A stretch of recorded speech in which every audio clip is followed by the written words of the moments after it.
मला सांगा हा सुरू करायचा.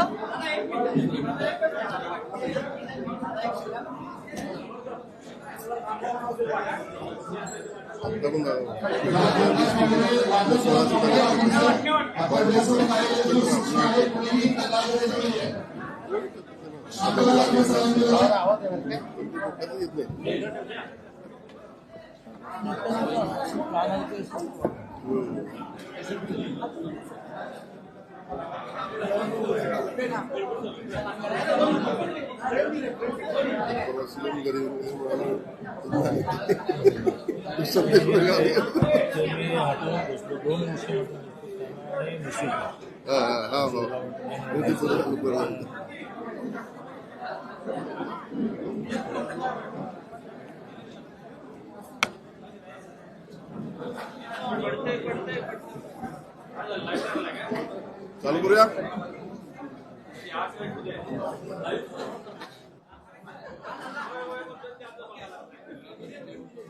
अरे बाबा, कोल्हापूर महानगरपालिकेच्या इतिहासात पहिल्यांदाच हिंदुत्ववादी आणि हिंदुत्व म्हणजे उपासना पद्धती नाही, हिंदुत्ववादी म्हणजे हिंदू विचारामध्ये जे गुण आहेत ते गुण धारण करणारी हिंदुत्ववादी, की ज्यात अपीजमेंट नाही, लांगुल चालन नाही, पण सन्मान आहे, असा इतिहासात पहिला आमदार तर वर्षानुवर्ष शिवसेनेचा हिंदुत्ववादी आणि निम्म्या शहराचा दक्षिणचा अंमल महाडिकच्या रूपाने आमदार झालेच आहे, खासदार झालेच आहे. पण महानगरपालिकेत महापौर होणं बाकी होतं.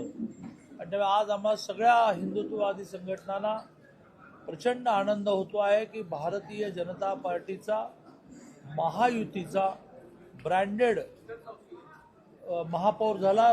रूपाराणी निकम ह्या महापौर झाल्या. उपमहापौर हा शिवसेनेनेच एका अर्थाने पुरस्कृत केलेला जनसुराज्याचा अक्षयजनक झाला. त्याबद्दल आम्हाला आनंद आहे. एका अनंत खासबागदार नावाच्या आर्टिस्टने आजचं डिझाईन करताना कर्नल शंकरराव निकम ते रूपाराणी निकम असं एक खूप सुंदर वाक्य कॉइन केलं. कर्नल शंकरराव निकम हे फारच कमी लोकांना माहिती आहे, परंतु सुरुवातीच्या काळातली बीजेपी रुजवण्यामध्ये कर्नल शंकरराव निकमांचं मोठं स्थान. तर त्याने आठवणीने वाक्य कॉइन केलं, कर्नल शंकरराव निकम ते रूपाराणी निकम. हा एक मोठा प्रवास आहे. अवहेलना, टिंगलटवाळी हे सहन करत करत करत आज ह्या स्टेजला आल्यामुळे आम्हा सगळ्यांना याचा खूप आनंद आहे. माननीय देवेंद्रजींना याचा खूप आनंद झाला. मी फोन करून कळवल्यानंतर म्हणाले की लगेचच मला धनंजय मेडकांना फोन करायला सांग किंवा मी करतो, कारण तुम्हा सगळ्यांचं हे यश आहे. तुमच्यापैकी कोणातरी एकाचं मी अभिनंदन करतो की ते अभिनंदन सगळ्यांना पोहोचेल, पण तुमच्या टीमवर्क शिवाय, ज्यात शिवसेना पण, ज्यात राष्ट्रवादी पण, ज्यात जनसुराज्य पण, तुमच्या टीमवर्क शिवाय हे शक्य नव्हतं. महाराष्ट्रामध्ये एकमेव महानगरपालिका जिथे युतीतल्या सगळ्या पक्षांची युती झाली आणि कुठेही भांडण नाही, दंडन नाही, पाडापाडी नाही, सगळ्यांना समाधान मिळेल अशी महायुती झाली. आणि एक चांगलं मॉडेल डेव्हलप करण्यामध्ये आणि एस्टॅब्लिश करण्यामध्ये, प्रस्तावित करण्यामध्ये आम्ही यशस्वी झालो.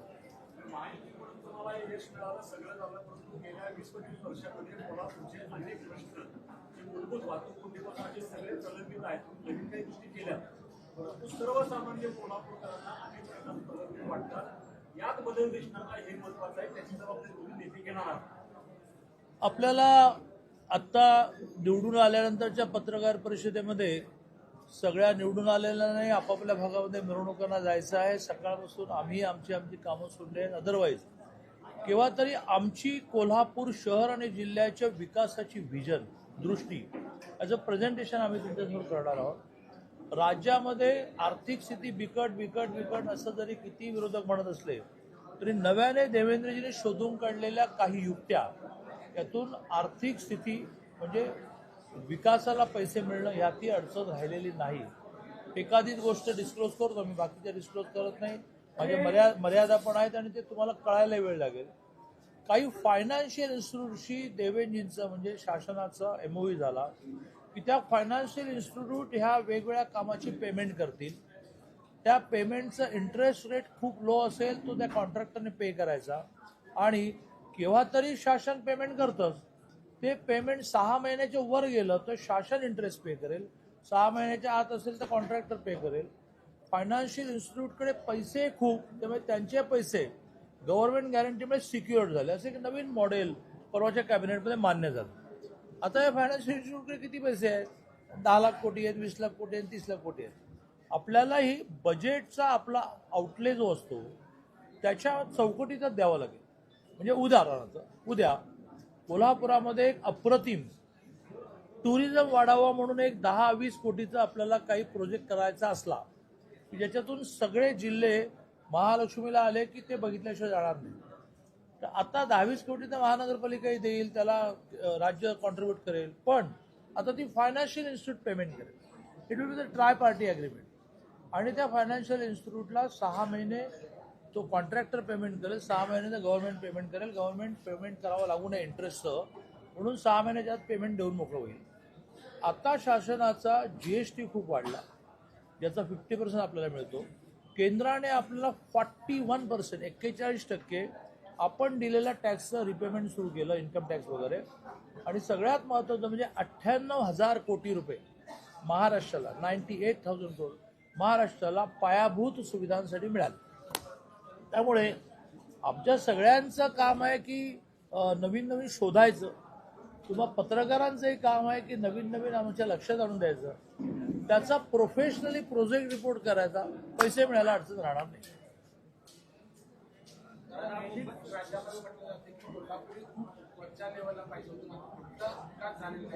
कोल्हापूरच्या नेत्यांकडे विजन आता नव्यानं त्यांना आणावं लागेल चांगल्या पद्धतीने. काय नेमकं, कारण कोल्हापूरला निवडण्याचं असेल तर नेत्यांमध्ये पहिल्यांदा विजन पाहिजे. कोल्हापूरमध्ये मी परवा पुण्यामध्ये स्वर्गीय अजितदादांच्या श्रद्धांजलीच्या कार्यक्रमात म्हटलं की अजितदादांचं एक वैशिष्ट्य होतं की आपल्याला एखादी गोष्ट माहिती नाही, कळत नाही, तर अतिशय मोकळेपणाने असं म्हणायचं की हे जरा समजावून सांग. मी त्याचं उदाहरणही दिलं की एका सुनेत्राताईंच्या प्रचाराच्या एका सभेत, त्या लोकसभेमध्ये संविधान बदलणार म्हणून खूप चर्चा झाली. मी एक अप्रतिम नोट तयार केली. ती नोट मांडून मी खाली बसलो. अजितदादा म्हणाले की याची कॉपी देशील का मला. हे नेत्यांमध्ये जेव्हा असतं की मला जे माहिती नाही ते माहिती नाही, मला जे माहिती नाही ते मी इतरांकडून माहिती करून घेणार.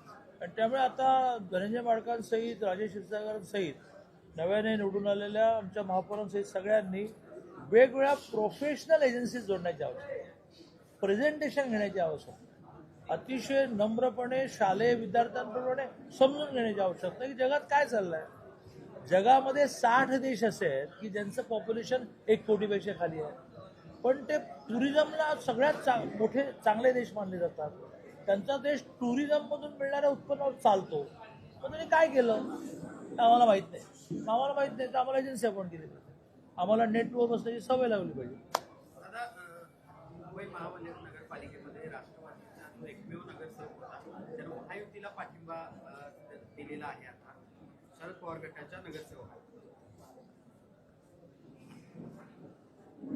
कॉमेंट जरा विचारपूर्वक द्यावी लागेल.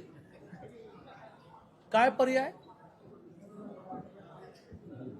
ठाकरे गटासोबत निवडणूक लढवली होते. मी काय म्हटलं, काय पर्याय? तिकडे सांगलीला 39 BJPचे आले, अजितदादांचे 16 मिळाले, 55 झाले, शिवसेनेचे 57 झाले.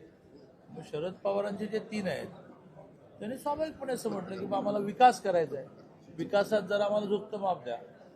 त्यामुळे जरी माझ्या कॉमेंटमध्ये काय पर्याय याच्यात थोडासा चिमटा असला तरी काय पर्यायाचा अर्थ असा की ते ज्यांच्या जीवावर निवडून आले त्यांना विकास निधी देणार कोण? मग त्यांना सत्तेवर राहावंच लागेल. पॉझिटिव्ह कॉमेंट द्यायची झाली तर विकास आपल्या लोकांचा करायला त्यांना सरकार ज्यांचं आहे त्यांच्यावर राहायला पर्याय. दुसरे म्हणजे अजितदादांचा जो अपघात झाला त्याच्या अपघातावरून आता संशय व्यक्त करतायत. त्यांच्याच पक्षाचे आमदार खासदार आता सगळे हे सगळं विमान अपघातावर संशय व्यक्त करतायत. आज बजरंग सोनवणे तर म्हणाले की त्यांच्या विमानामध्ये बॉम्ब होता का चौकशी करा, कारण 2 स्फोट त्या ठिकाणी झाले. चौकशी खूपच उच्चस्तरीय लागली आहे. त्यातून काही निष्पन्न होईल मला माहित नाही. I don't know. चला.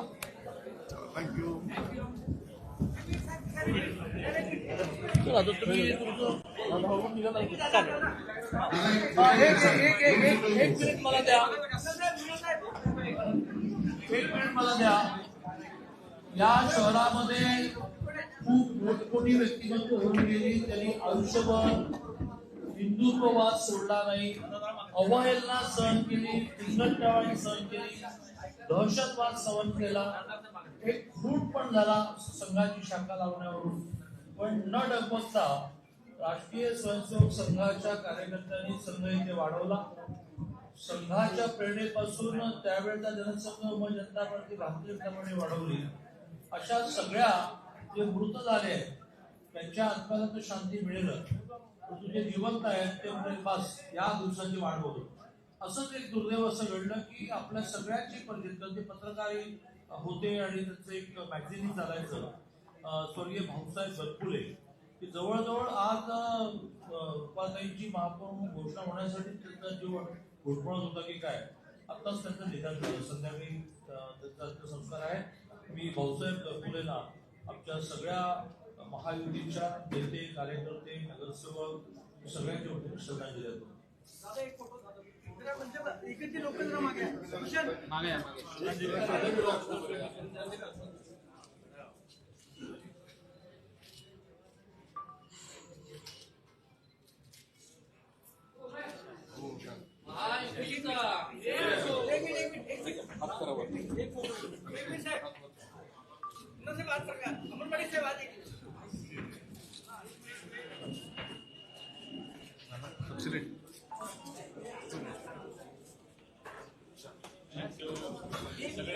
अजितदादांच्या जाण्याच्या पार्श्वभूमीवर सगळ्या माझी विनंती आहे की आपण इतका मोठा विजय तो साजरा केला पाहिजे.